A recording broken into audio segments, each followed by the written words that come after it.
Good morning. What is going on? This is the Convo for Oak Ridge Ford in London, Ontario, oakridgeford.com. I'm NJ and LDN, joined as always by my podcast partner in crime, MIB in Below. So on the Leafs Convo YouTube channel, we put up a poll asking, how do you think the Leafs would bounce back in Game 2? 200 votes, 71% of you said by a convincing win. And a convincing win is what the Maple Leafs produced yesterday. A 5-1 victory over Les Rats. The series is tied at 1. Not only was it a victory, a win, a triumph, but a feel-good win, victory, and triumph. They head back to Montreal now. Good morning, Michael. Good morning, Norm. It was, in the end, it was a pleasing victory, especially after the disappointment of Game 1. There was a lot of talk about, winning one for John. Mm-hmm. It would have been, I think it would have questioned the character of the team had they not come out and really shown what they had shown during the regular season. And I think from the very beginning, and if it's a signal of things to come, that's a great thing. But the opening face-off, they put out Wayne Simmonds right up against Josh Anderson, mm-hmm. and send the signal that, okay, Josh, you're not going to push us around like you did in Game 1. And, Montreal got their hits in, but they weren't as physical as they were in Game 1, and the Leafs responded in kind, and Simmonds in particular on Anderson in the first period, near the end of the period, and especially at the end of the game with the baseball swing that Vlad Guerrero Jr. would have been proud of on Joel Edmondson, and then a left cross, I think it was, that was synonymous with Mike Tyson.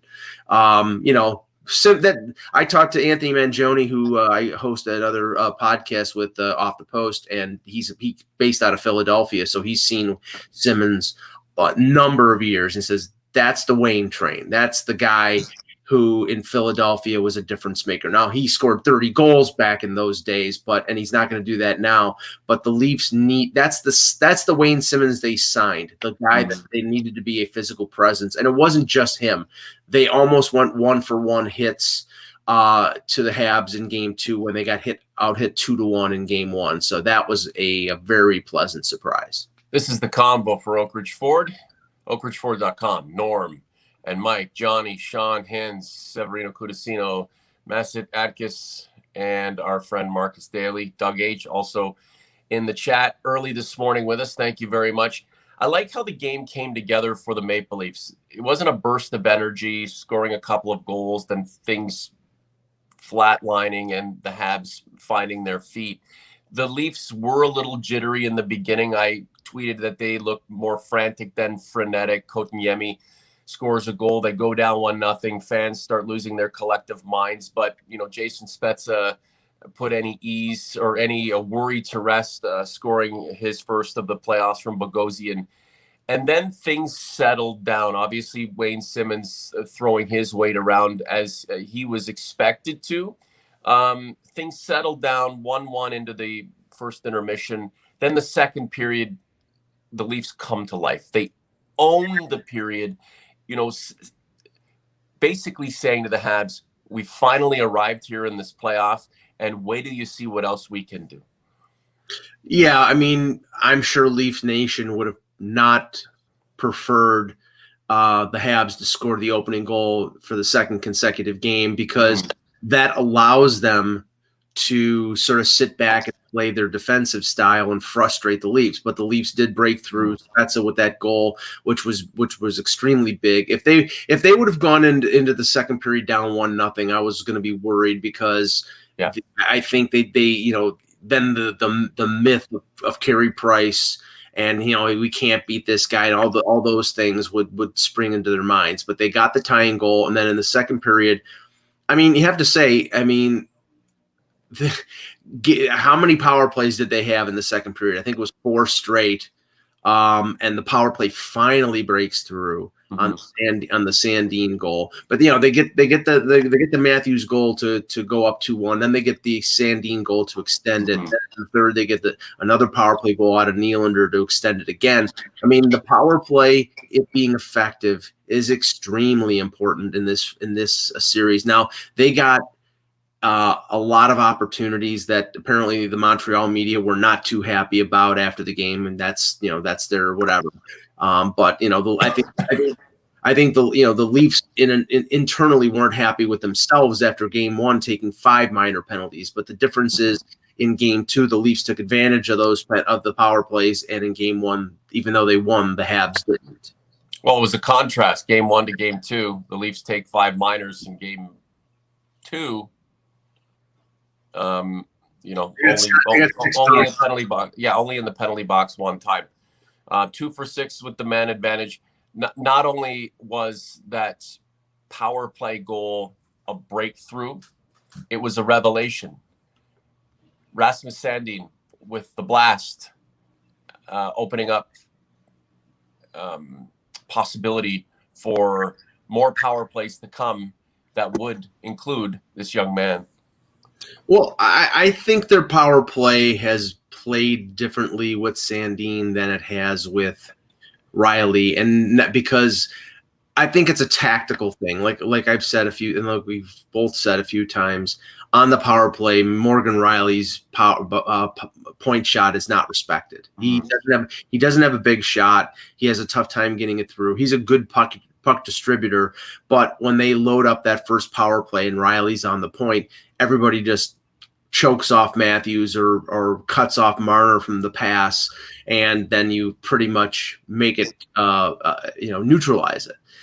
In this instance, Sandin does have a good shot. I mean, I think they said on the broadcast that it was 98 miles an hour, which is pretty good. It's not the best in the league, but it's pretty good. And compared to, it'll get better.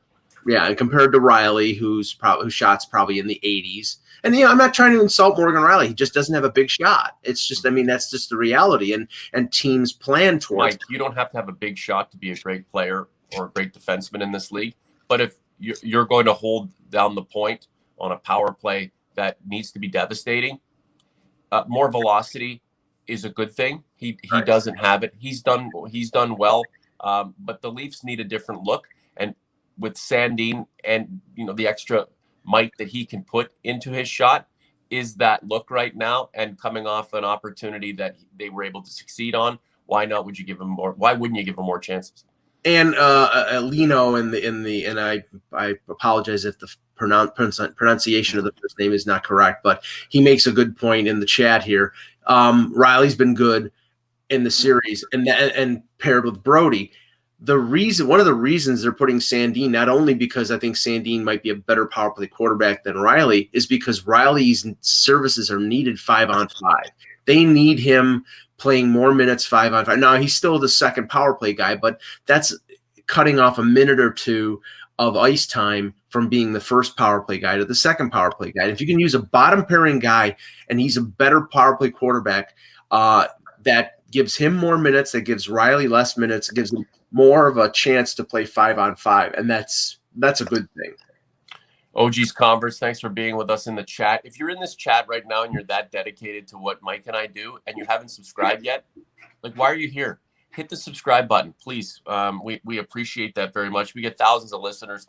The subscriptions versus listenership just off. It's not a big deal, but it is weird. I don't understand the methodology behind people's viewing habits, and this, whether you're taking ownership of the podcast you love or you're keeping yourself at a distance. What's the big deal? You subscribe, you hit the little bell icon, and I don't know. The only difference, folks, is that when you subscribe, you get a little note on your computer saying the convo has been posted or the convo is going to happen. That's the only difference. It's not locking you into anything other than that. Yeah, well, it's locking you into more content.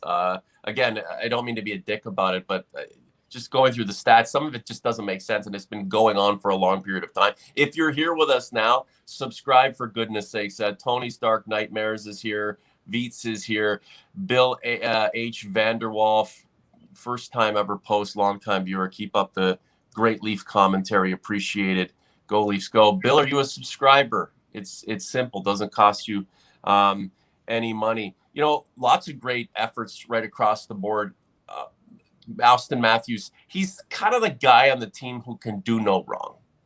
He is universally loved. I mean, you're going to have people who compare him to McDavid and other players from around the league, and a lot of those fans are salty or come from other regions of the hockey world. But Leaf fans universally love this guy, and for good reason. He's not only an offensive superstar, the Rocket Richard Trophy winner, first ever winner of that award, representing the Maple Leafs, and that's something in and of itself that we really haven't talked much about. But this has been a weird season, and we're very focused on the Stanley Cup.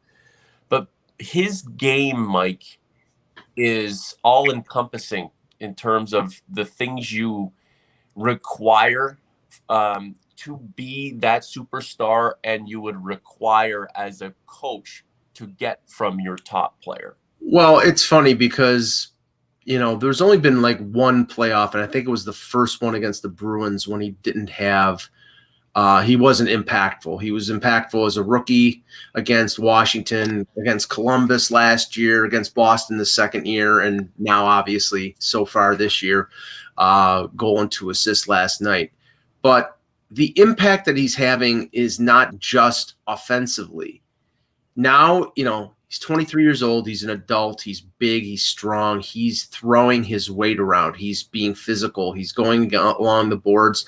And he's not throwing checks like Wayne Simmons, but he's using his size, strength to steal the puck, to keep the puck, to possess the puck, and in the defensive zone to fight off the Habs forwards and get the puck away and go back up the ice the other way. That's a revelation compared to a few years ago when basically if he threw a hit, it was a notable event. Now he's doing it with regularity. So, he's a more well-rounded player, and that's extremely valuable. Mike, there's a faction of fans, or purported Leaf fans, who believe anything physical is a danger and a detriment to your capability.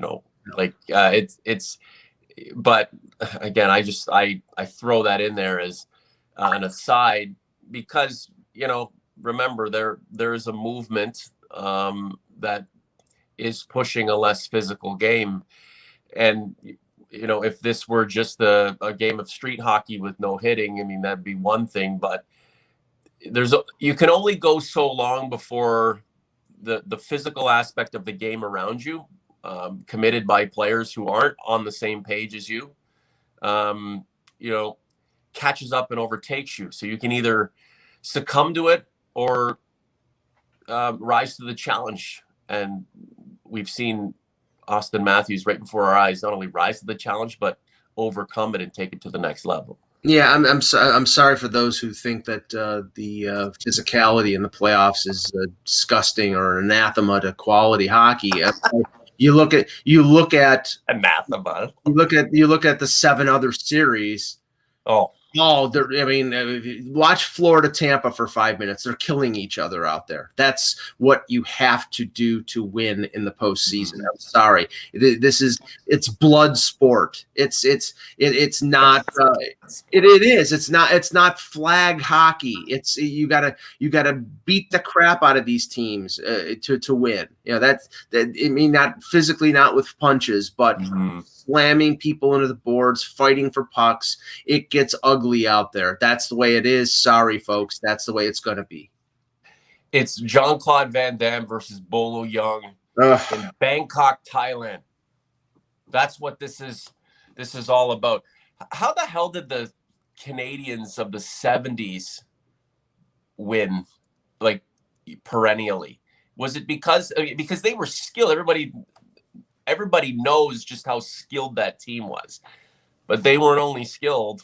Well, they had Larry Robinson, who beat the crap out of Dave Schultz in the 76 Stanley Cup final. They had big, Savard and Lapointe were big dudes, Yvon Lambert. I mean, they could be physical, They didn't have to be sometimes because they were big. Yeah. And they were fast and they were skilled. So, and just a little note here, and that people found this amusing last night. Yeah, Pierre Bouchard, Lino says in the chat, another monster. Yesterday was the first Leaf victory against the Habs in the postseason in 54 years and 20 days since the Stanley Cup win in '67. That was the first postseason victory against the Canadiens. They had lost 9 games in a row to the Habs in the playoffs. Mm-hmm. Had the Leafs played the Habs in the postseason throughout that 42 years?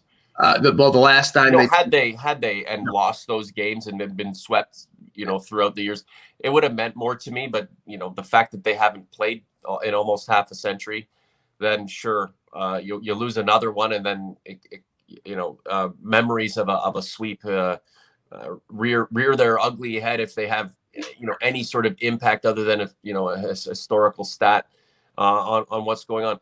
So the key right now, Mike, is to bottle what the Leafs were able to do in Game 2, and open the top and empty it all over Centre Bell tomorrow night. Can they?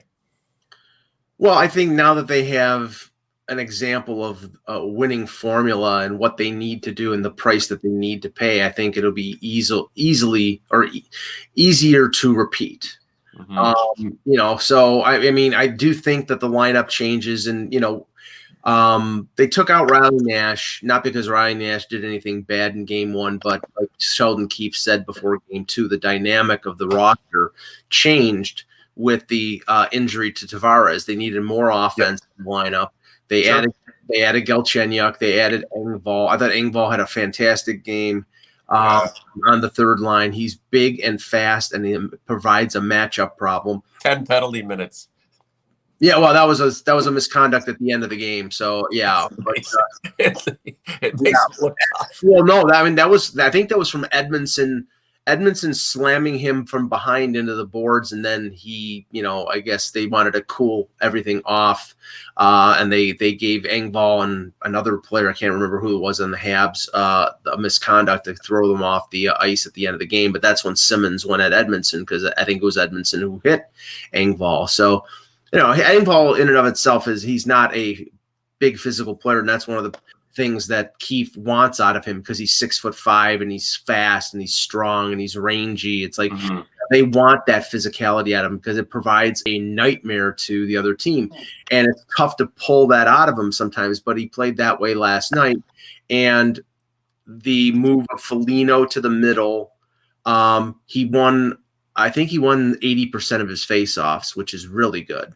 Now he didn't score a point, but all they need, as long as they're getting offense they got a goal from the fourth line, they got a goal from the third line with Kerfoot at the empty netter, they got a goal, even though it was on the power play, from somebody on the second line, and they got goals from the first line. So they got from throughout their lineup. If they get that kind of production, then they don't have to worry about Foligno, replacing Tavares' offense. But the changes that they made all worked, and all they need to do is repeat that performance on Monday, and they take the lead in the series. Yeah, that's the hope, and it would be nice if they could, and I'm not saying it's going to happen, but in an ideal world, dispatch the Habs as tidily as they possibly can, if that's even possible, knowing that the captain may not return to play hockey until next year. So, there's a casualty there, but, any more casualties, and then they start to pile up a little early in this process. So there's, wanting to make quick work or tidy work of the Habs in a way that shows that you're developing your play and building up that capability going forward, knowing that the next challenge is going to be even greater. And you talked about, Foligno not scoring, but contributing in other ways. If this team goes on an extended run, it's not going to be the Austin Matthews show every night. Mm-mm. It won't be Nylander every night. It won't be Marner every night. everyone's going to have to chip in. If this, God forbid, this series has a few overtime games, and if there's an elimination game or a sudden death overtime game that goes 2 or 3 overtimes, it could be an Engvall who scores to win it, right? We've seen the team fall in game 1. We've seen the team come back and respond in game 2. Game 3 it's pivotal, right? And you've laid out some of the things that the Leafs need to do. It's hard not to be cautiously optimistic, but somewhat wary about what's going to happen next, because the Leafs have not proven that they can dig in and just go for it and make quick work or short work of their opponents and set themselves up for what's next. But they can start to work in that direction and get people on their side with another game like they had last night tomorrow evening. Just want to make a comment about Ducharme and the Bergevin show. They look like Stadler and Waldorf, Laurel and Hardy on that challenge, the goaltender and interference challenge. It's not a big deal, but was that their John Tavares injury moment? Like that's going to rally the troops? What the hell was that? I honestly think that that was more of a sign of they realized that goal was pivotal in terms of putting the Leafs up a couple goals, because maybe it's an admission that they don't think that they can catch up for more than 2 goals. But it's also a sign that they don't respect even though that they scored on the power play, they don't respect the Leafs power play to score. I mean, if you were going up against, like, say, Tampa Bay's power play, which is, fantastic, or Pittsburgh's power play, which is, with Crosby, I don't think you appeal that because the evidence wasn't there. I mean, you saw Bergevin in the press box, pointing at something. I'm like, okay, Thornton's stick hit Price after the puck had gone by him. So, well, and that was the thing. I mean, imagine calling that one back. Like, Kyle Dubas was in his booth at Scotiabank, and he's like, what's going on? And shaking his head. Why is this taking so long? And apparently they were saying on the broadcast that there was a goal in the Minnesota game that occurred at the same time. So the review in Toronto was taking a little longer because they were sort of wrapping up that one and then taking care of the other one. So that's a part of the explanation. But yeah, I thought it was curious, but I also thought they took this risk because they realized how pivotal that goal was, and they thought even if we don't get the goal, it gives it's like a timeout. It took enough time to sort of calm things down, and we've killed how many Leaf power plays, and the Leaf power play still isn't that scary to go up against. So interesting here, and I hadn't thought about it. I don't think we should even. Well, we're going to address it, but like, really, Tony's Dark Nightmares. Do we go with Campbell in the back-to-back? Well, I mean, it is a concern because in between game 1 and 2, Campbell did have a maintenance day. They didn't put him on the ice at all. So now we don't know, and we're not going to know whether he's still dealing with issues, leg issues, whatever. The one good thing is he didn't exactly have a difficult night yesterday. Okay. He only had 23 shots on goal. I thought he was pretty solid. Again, controlling rebounds. It's the puck sticks to him like Velcro. It's like, I mean, he doesn't give up a lot of rebounds. He's very calm in the net. But the concern is, I mean, these are not normal games. And so, and I hate to cut you off, but it's kind of not fair, right? If the Leafs win game 3, Freddie, okay, go in there. Let's see if you can get us get us up 3 games in the series, and then Jack will take it home.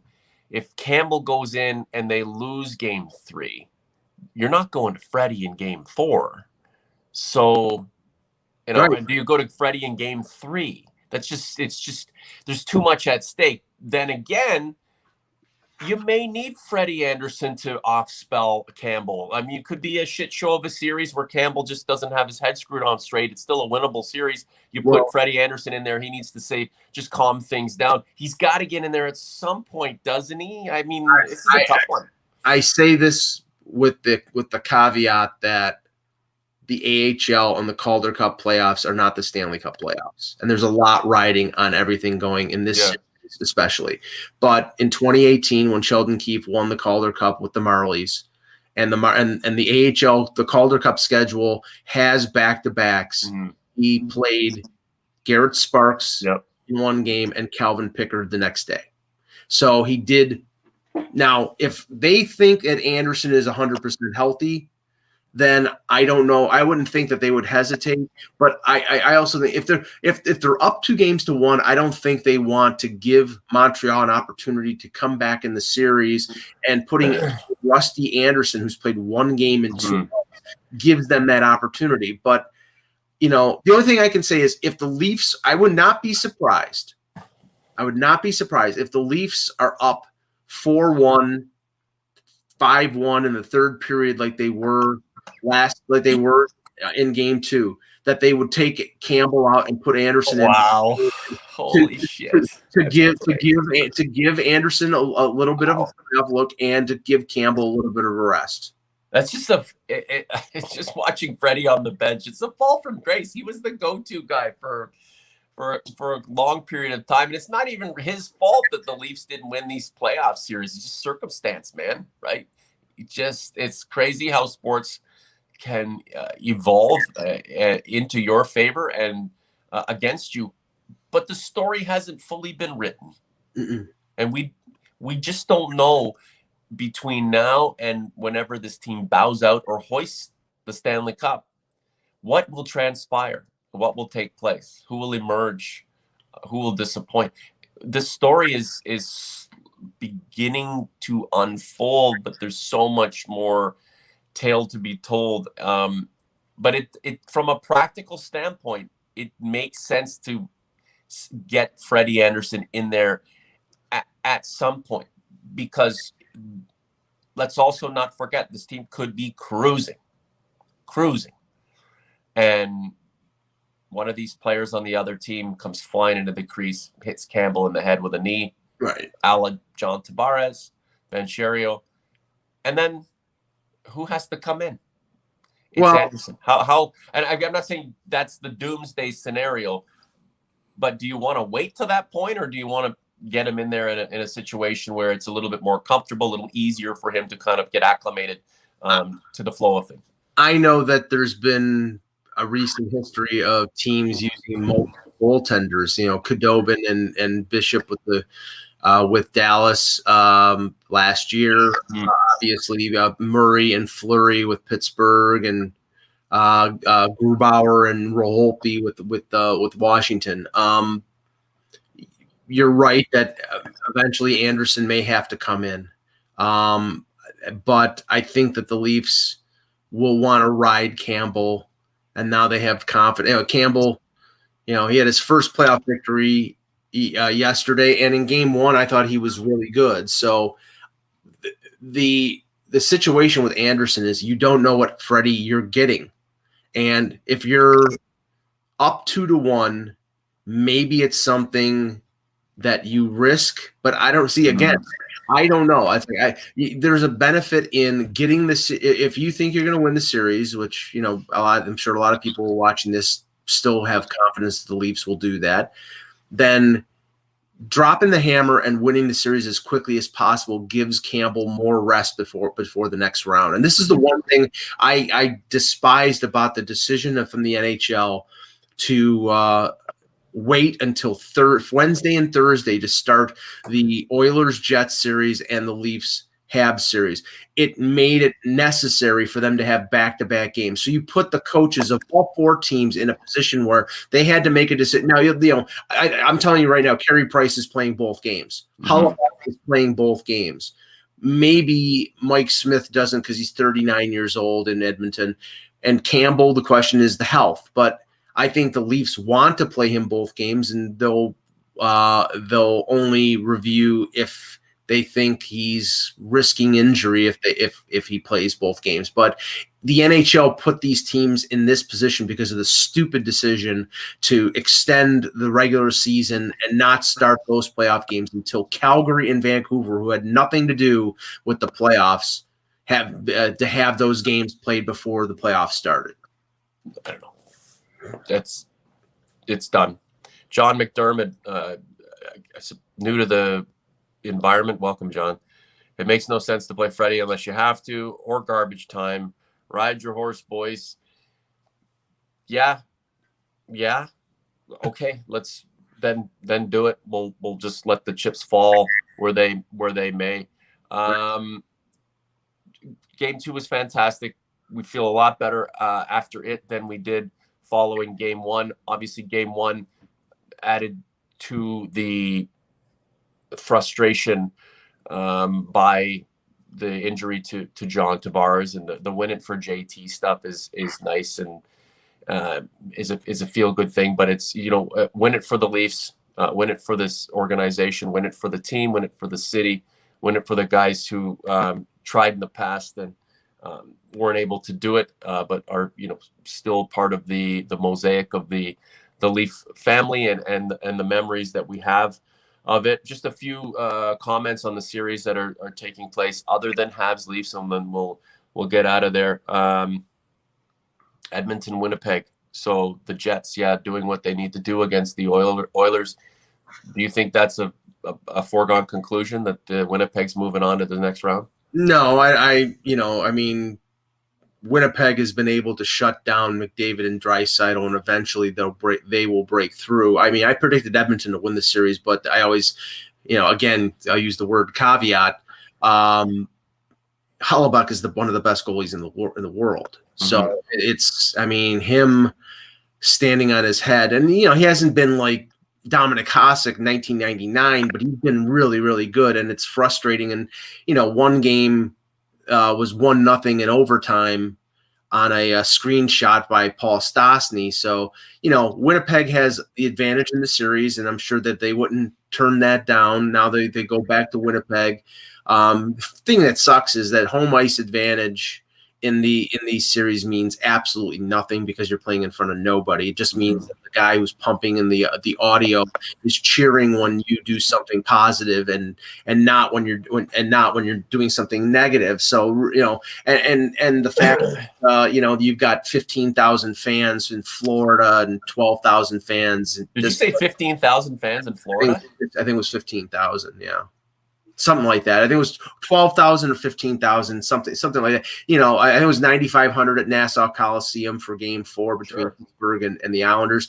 And I mean, I know that there's speculation that Montreal will have 2,500 fans in there for Game 6, and it doesn't sound like there's any plan to have any fans in the building at Scotiabank for the entire playoffs, which I think is a disadvantage. But if other teams don't have it, then I think that's the thing that sucks. It's like, I mean, if all of a sudden Edmonton and Winnipeg start to have fans, and the only one that doesn't have fans is Toronto, then that's a disadvantage for Toronto not having fans in the building. I don't even want to get into what's going on. Yeah, I don't know. Please no. Yeah. I'm all for the rules. I'm all for what makes sense and what's right for us as a society, but personally, I have endless patience for this kind of stuff. We're at a point for me personally now. It's weighing on me. What's happening in our society is weighing on me, and it's in several ways. So I'm using this hockey series as an outlet, as an escape from some of the realities that we're dealing with. It could be a lot worse, but here's the official thing from John Shannon. He posted it last night. In Tampa, almost 10,000.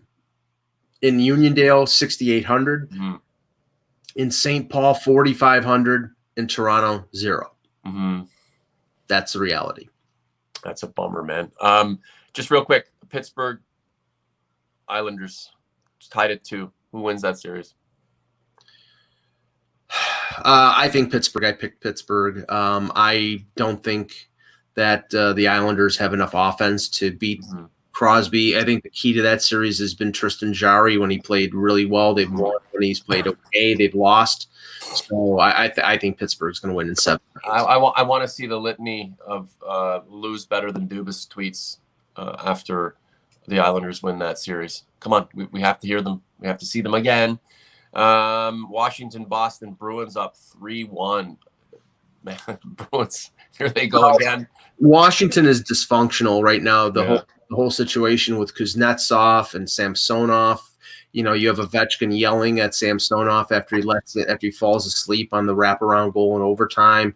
But it's okay, I'm sorry. I picked the Bruins in this series, and the reason I picked the Bruins is they're the Bruins. I mean, they get offense out of Taylor Hall, and that number one line is fantastic. I mean, I'm not saying they're going to win the Stanley Cup, but against the team that I was questioning in Washington, I thought the Bruins were going to clearly win, so that's why I took them. So Carolina and Nashville, we thought the Predators were an afterthought. 3/4 through that season, and they turned it on. Carolina is one of the best teams in the league, at least statistically, through the 56. Do you think they make it through this round on to the next one? Because they're up 2-1. I mean, they're up 2-1, and it was an overtime game. I think that Carolina is the better team. It's possible that Nashville wins another game, but I think Carolina wins that series. The Lightning, the defending champions, up 3-1 on Florida. Yeah. I mean, the injuries to Kucherov and Sergachev are a concern, but I think enough to finish off. It could take another game or two, but I think they'll finish off the Panthers.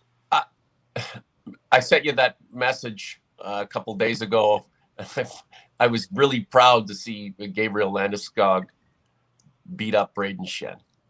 I don't know. I just like the fact he's wearing the C and he's just not taking any bullshit. And again, there's been a lot of talk of European players not throwing their weight around, and that's not they don't have to, but that's just not correct. Again, it's just not so much it's not a nationality thing. It's a disposition. It's what you need to do in that moment. Colorado up 3-0 on St. Louis. Well, at least I can say one thing: Gabriel Landeskog is smarter than Nazem Kadri. Yeah, the player of the playoffs just don't want part of it, right?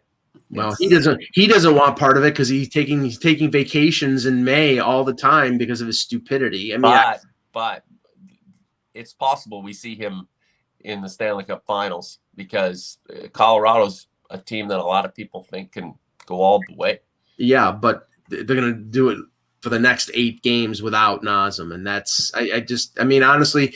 Please, I never want to hear again any Leaf fan complaining about the trade of Nazem Kadri to Colorado and that they didn't get anything back. The reason that they traded Nazem Kadri is because he let his teammates down by 2 stupid acts against Boston, and he did it again to his new team against St. Louis Blues. When they were winning that game, what in the hell are you hitting Justin Falk in the head for? And basically they let St. Louis back in that game. His impulse control is unbelievably bad. He may be a good guy and he's a very talented player, but he's a bad teammate for the stuff that he does. And Mike, he's someone else's problem now. Yes, that's exactly what I tweeted. He's now Joe Sakic's problem. The Golden Knights up 3-1 on the Wild. I think it's Vegas, Colorado in the second round. Minnesota threw a scare in game 1, but Vegas is the much better team. Do either of these Canadian teams, or there's 4 of them still alive, but say it's the Leafs and Jets in the quarterfinals with an opportunity to venture into the United States. Do either of these Canadian teams have any hope in hell? It depends. The best that the Americans have to offer. It depends on who they play. It depends on, Vegas, Colorado will kill each other just like Tampa and Florida are doing right now. If Tampa is without Kucherov and Sergachev, if it's Boston and Pittsburgh, But do you think they'll stop? No matter what they have left, it's a war of attrition. Do you think that they'll kill each other to get to the finals against one of these or semis against one of these Canadian teams, and then just turn on the ice capades music and dance around? No. I don't consider the North the ice capades. That's the thing. It's like, I mean, we won't know until they actually play against these teams. We won't know. And the thing is, it's like, you could say that, those teams are not used to playing sort of the high octane that the North is playing. So who knows? I just, if they go up against Tampa, or if they go up against Vegas or Colorado, it's going to be tough. If they go up against, the Islanders, who can't score, but, can play really suffocating defense, or if they go up against, I mean, if it's Colorado, it's going to be a track meet. It's going to be, throttle wide open offense. And that game sort of benefits the Leafs. And, I know earlier you talked about Tavares maybe not being back till next year. The indications yesterday were, they're more concerned about the concussion, and the concussion is the great question mark. But, he had a minor knee injury similar to Zach Hyman that'll keep him out a couple weeks, but the concussion was going to keep him out at least a couple weeks anyway. I get the impression that they're optimistic that if the concussion isn't an ongoing issue, that he could be back maybe by mid to late second round, or at least the semifinals. So he wants to be back, and he doesn't take any risks to his health, but I think that it's possible he will be back this season. That's the key. There's no pressure. He does not have to be there's no requirement that he must be in the lineup at some point, or he's not going to make his gazillions of dollars. This just comes down to him being 100% ready to play. I mean, you can have a nagging knee injury or something wrong with your lower back or an issue with your wrist. If it's not 100%, you can make the determination whether you want to be in there. And more often than not, these players are, pushing medical staff aside just to get back on the ice. When it comes to a concussion, right? I mean, there can't be a gray area, right? It's definitive. It has to be one or the other, and that's why I'm saying what neither of us are medical professionals, but from what we've witnessed, well, the expectation is we're not seeing him again. If we do, it'll be a minor miracle, but miracles happen. Last point to you, Mike, and we should get out of here. Yeah, two quick things. The good sign is there was no structural damage to head, spine, neck. Mm-hmm. So that's, obviously the concussion is the concern. So they'll track that. For Game 3, you're probably going to see some changes in the Montreal lineup. Maybe Alexander Romanov in for one of the bottom pairing defensemen, a promising rookie who had a good year. Maybe Cole Caulfield.